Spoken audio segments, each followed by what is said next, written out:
সদ্য প্রকাশ পেয়েছে শাকিব খান অভিনীত ও রায়হান রাফি পরিচালিত তুফান সিনেমার টিজার। নেট দুনিয়ায় টিজারটি মুক্তি পাওয়ার সঙ্গে সঙ্গেই শুরু হয়েছে আলোচনা ও সমালোচনা। এ বিষয়ে সম্প্রতি নিজের অনুভূতি জানিয়েছেন অভিনেত্রী বিদ্যা সিনহা মিম।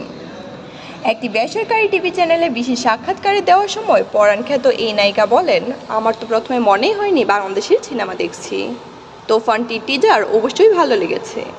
এই সময় তুফানের টিজার নিয়ে যারা সমালোচনা করছে তাদের উদ্দেশ্যে কড়া জবাব দিয়ে মিম বলেন, সমালোচনা সব কিছুতেই হবে, ভালো কাজ করলে সমালোচনা বেশি হয়, এটা স্বাভাবিক বিষয়, এসে গুরুত্ব দিই না।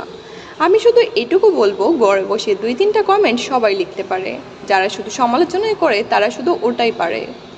জানা গেছে 90 দশকের এক গ্যাংস্টারের জীবন ঘিরে নির্মিত হয়েছে তুফান সিনেমাটি।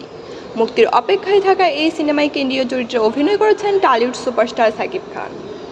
শাকিব খানের বিপরীতে আছেন কলকাতার নায়িকা মিমি চক্রবর্তী ও বাংলাদেশের মাসুমা রহমান নাবিলা।